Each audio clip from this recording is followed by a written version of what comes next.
Welcome, my young friends. Welcome to my gym. My name is Coach B, and I have made a deal with your teacher and your parents today.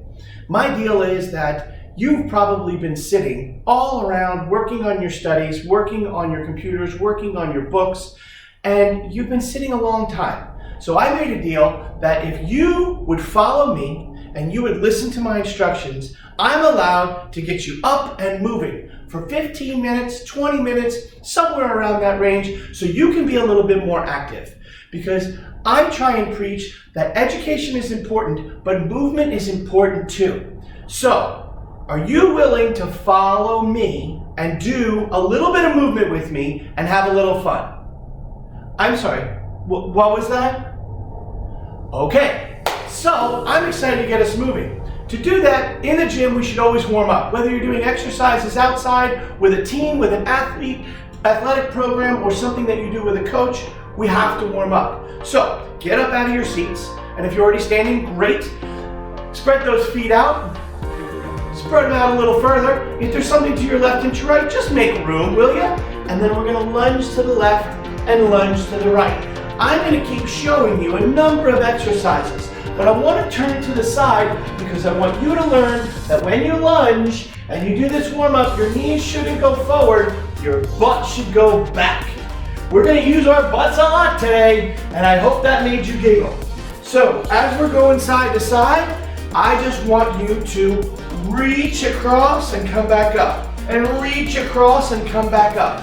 And while we're doing that, we are going to keep our weight on our heels and stick our tailbones back. Now we're going to reach down and up, and down and up, and down and up. One more time. All right, now I'm going to show this to you forwards. We're going to take our hands and put them on the floor. And when we do, we're going to do something called an inchworm. Hands on the floor, walk, take like 10, 11 steps out, and then walk backwards. Notice, I'll show you from the side. Hands on the floor. Walk yourself out, come back, and then stand up, high to the sky. Hands on the floor. Now how far out can you go? Can you go way out and come back up? And then let's do one more, and we're gonna add a little belly down. Watch. We're gonna go down and out, and then we're gonna belly down and come back up. Now, if you have a mat or something soft, you can kneel on it. And if you don't, hopefully the ground's not too hard, but we're gonna get down on all fours. And once we get on all fours, we're gonna do what's called, some people call it cat dog. So a cat will round their back when they get scared, and you'll see their hair go up. And then I want you to stick your belly all the way to the floor. And I want you to round your back way up. And then stick your belly to the floor. And round your back way up. And stick your belly to the floor. Now, I'm gonna face you. I want you to take that position, put that leg out to your side, and I want you to sit back and then walk forward. And then sit back and then walk forward. And then sit back and then walk forward. Let's do one more, and then we're gonna switch legs. Sit back and walk forward. Perfect. Now we have to do the other side. Leg out, hands down, walk forward, and sit back. And walk forward, and sit back. And walk forward, and sit back. Perfect. So now, we've done a few of those. Can you kneel up nice and tall? From this position, can you bring one leg forward? Take those hands, and we're gonna put them on the ground, right next to our foot. And as we do that, we're gonna sweep our arms up to the sky, and sweep that outside arm up to the sky. If you made a mistake and did the other side, that's okay. Just keep working on it. Alternate if you want. Keep on trying to open up your shoulders and really stretch out that body. All right, we have to do the other side. Hands on the floor, and we sweep to the sky. And try the other side. And sweep to the sky. And try the other side. and we'll sweep to the sky. And try the other side. One more, sweeping up, and alternate, and relax. Now, I'm going to ask you to find a piece of paper that's maybe from the recycling bin, because we're going to need to make a ball. And as we make up that ball, we're going to have a little bit of fun with some balance work and try a few different things. So get your piece of paper and we'll be right back. All right, my young friends, I want you to grab that piece of paper. And from this, I want you to make it into a tiny, tiny, tiny, squishy little ball. And as you squish that up, we are going to try a few things that maybe you've never done before.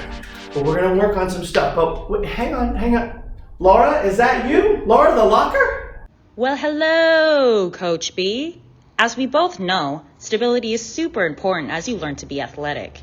For today's lesson, we are going to teach some variations on a plank so we can get those abs strong and stable. Let's show them how it's done. You're right, Laura. When we were talking, we talked about some core stability. And we can play our game in just a little bit, and we'll use this. But first, let's show you how we're going to use the ball with some core stability work. So we're going to get back on the ground. Now, I don't know if you've ever done a plank before, but a plank is something super simple that works your core. When you work your core, we're talking about everything from the bottom of your rib cage down to the middle of your legs. And that includes the front and the back side of your body. Now what we're going to do is we're going to get down on all fours, and I'm going to show it from the side. I would like you to take your hands out, and then once you get your hands underneath your shoulders, I want you to come up and I want you to keep your body perfectly straight. And as you're keeping your body perfectly straight, I don't want your butt to go up, and I don't want your hips to go down. I want you to imagine that if I put your book bag on your back, it would be holding your book bag up through your lower back, your butt, and your core. And we're just going to hold this for a few more seconds, and then we're going to take a break. Now, while we do this, we're going to add in another move. I talked about cats and dogs before. Now we're going to do something called birds and dogs. So what we're going to do is we're going to be in all fours again. And I want you to reach that hand out in front of you and keep your knees on the ground. Now reach that hand out in front of you. And I want you to alternate those arms and really push those fingertips as far away from your head as possible. Get those thumbs up to the sky and reach. All right, perfect. Now, from that position, I would like you to do the exact same thing that we just did with your lower body. So we're going to get into all fours, and you're going to kick your legs straight back. And as you kick your legs straight back, you're going to squeeze your butt cheeks, and you're going to bring your toe down and back. Now, we go through this, and the reason why we do that, take a break for a minute, is we want to get those muscles in the middle of our body to start to activate. Because those are the things that when you get to start to play sports, like soccer and volleyball and football and softball and basketball and any other things, or if you start to dance or do some other activities, your core is where you generate most of your power from. Now I showed you two of the easier moves with just the arms and just the legs, but it's important that we do arms and legs together. So when I lift my right arm, I'm going to lift the opposite left leg. It looks like this. Up, and then down. And then we'll do the other side. Up and down. Now, if you get confused, you won't get hurt, but you shouldn't do the arm and leg on the same side of the body, just because it's a little bit harder and we're still learning. So get your hands on the floor. Arm up, leg up. Other side. Arm up, leg up. And we're going to switch back and forth. Arm up, leg up. Keep alternating, and we're going to do 5 more. 5, down, 5, down. Reach. 4, and down. 4, and down. Keep squeezing your glutes. 3. Keep reaching those hands. 3, 2 more. Good. Going straight back. Perfect. And let's do this last one as perfectly as we can. Really flat back. And 1 more. Perfect. Awesome job. Now, you might be sweating a little. You might be activating a lot of muscles in your body. You've been sitting all day. You've been doing a lot of activity at school. You've been doing a lot of sitting at home. Now, I don't know about you, but I know a lot of the teens and a lot of the young adults that I teach, they play a lot of video games. So we have to make sure that we do a good job of getting moving sometimes too. So here's what we're gonna do. We are gonna activate the exact same concept when we do our plank. Now, if this is really hard for you, you can do it on your knees. But I'm gonna ask you to try and do what we're gonna do off of your knees. So what we're gonna do is we're gonna do that plank, but I'm gonna add a little twist. And I mean that literally. I'm going to add a twist. So I'm gonna go back to facing you, and we're gonna get up into that plank. And my hands are shoulder width apart. My feet are shoulder width apart.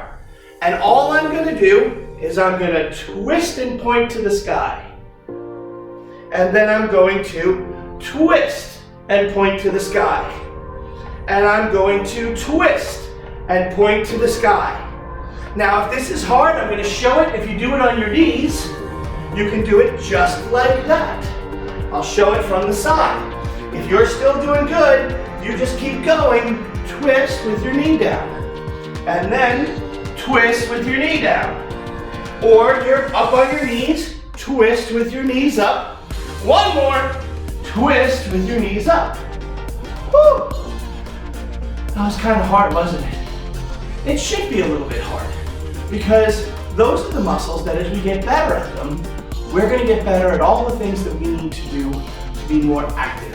And that's literally while I'm here. Now, I want everyone to catch their breath. I want you to take a little break, and then I want to get those balls again. So pull those out, and let's get ready to go. All right, does everybody have their ball? I'd like everyone to get down on their back. And from this position, I want you to hold that ball in your hand like you're carrying a pizza, like you're carrying a tray. So you can't wrap your hands around it. You have to keep it open. Now, from there, all I want you to do is sit up and don't drop the ball. And then come down onto your elbow, and then sit up and don't drop the ball. And come back down. And sit up, don't drop that ball. Oh, I did. And we'll try 1 more. It's okay if you make mistakes. Perfect. Now we're gonna switch, and we're gonna go to the other side. Now, when I come up, I've got that hand in the air, I've got that knee in the air. I might roll up onto my elbow, or I might just come up onto my hand. Whatever you feel good about. But don't drop the ball.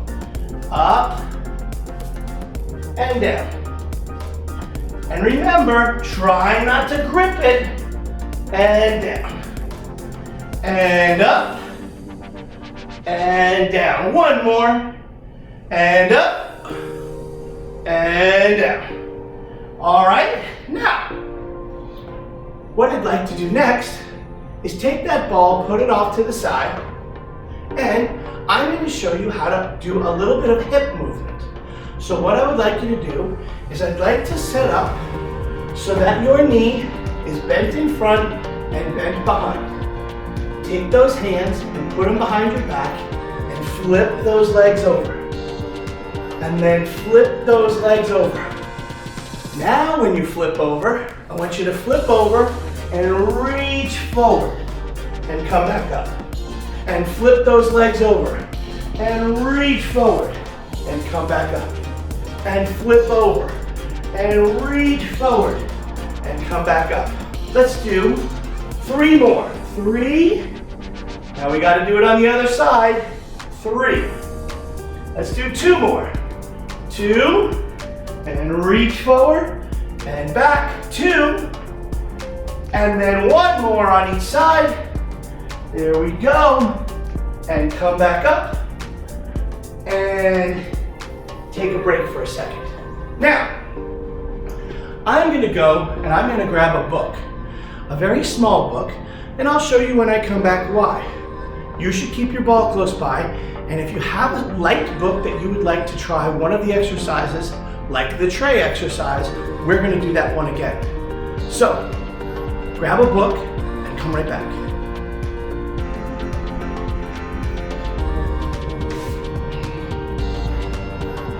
All right, so I grabbed a little book.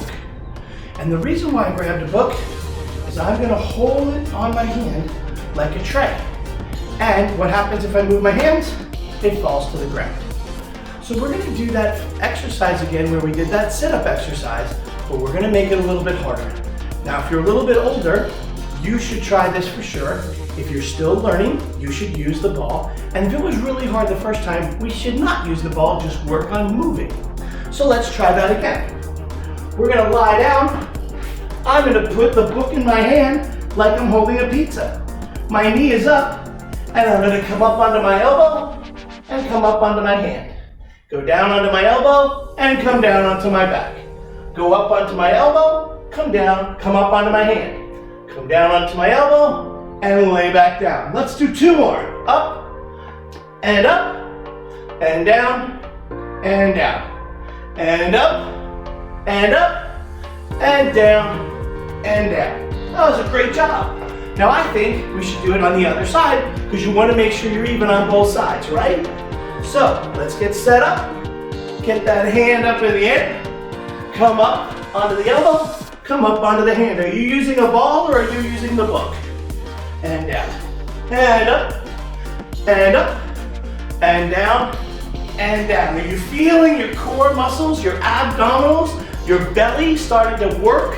Let's do two more. And up, and up, and down, and down. Awesome. Now, we kind of got those core muscles activated. Let's try something different. You can hold the ball, or you can hold the book, and we're going to put our legs out in front of us. And we're going to do those twists. And if they were hard, keep your hands behind your back. But if they were easy, hold that book out and flip over. Can you put your knees on the ground and flip over? Well done. Do you feel like you are really getting those hips loosened up from all that sitting that you do? And then flipping over. Good, excellent job. We're going to go over one more time and come back. One more time. Love it, love it, love it. And take a break. So, that was a lot of fun. Miguel, can I help you, Miguel? Hello, Coach B. Sorry to interrupt, but I've been watching as you teach the kids about their core. And you always talk about something else that has to do with the core values. And I remember you taught me that values are what you lean on to make decisions when no one is looking. I think that's something that you might be able to teach the kids about today as well. Well, Miguel, the motivational mailbox, is right. We do want to talk about values and core because we just worked our core a lot. And he's right. Values are the kind of things that you need to start to build up even at a young age. It's like he said. What would you do if no one was watching? Would you take the easy way out? Would you cheat on your homework? Or would you be a bully? Because if you are, then your values need to be readjusted. And you need to have a conversation with an adult about that. Because your values are the kind of things that you believe deep inside of you. And from deep inside of you, you have to make good decisions. Decisions like, if you didn't study, you don't look over on your friend's paper and try and get the answer. If you are out and about and someone's being mean to someone, even if you don't know them, you just go up and you say, hey, I don't think that's necessary. We don't have to be mean to each other. You try and not let them bully. Or you go to an adult and say, I think so-and-so is having a hard time with one of the people in class who's not being very nice to them. That's what values are. The other way to look at values are taking the trash out when it's full, not waiting to do what you're told. Making your bed without being asked. These are all simple things that you can do at your age that will help your parents out and that will show them that you're becoming a good, strong person and that you have good core values. So I just wanted to say thank you from Laura and Miguel for hanging out with us today. And I hope you had a little fun working your core and kind of getting everything engaged. And if you had fun, tell your teacher. And then when I come back and ask, or tell your parents, so that when I give them a call and I say, hey, would you like me to create another Coach B break that you can come hang out with us again? They'll let you do it, and then I'll give you just a few minutes away from your homework, your chores, or your responsibilities. So thanks for hanging out with us today, and I hope you'll come back and see us again.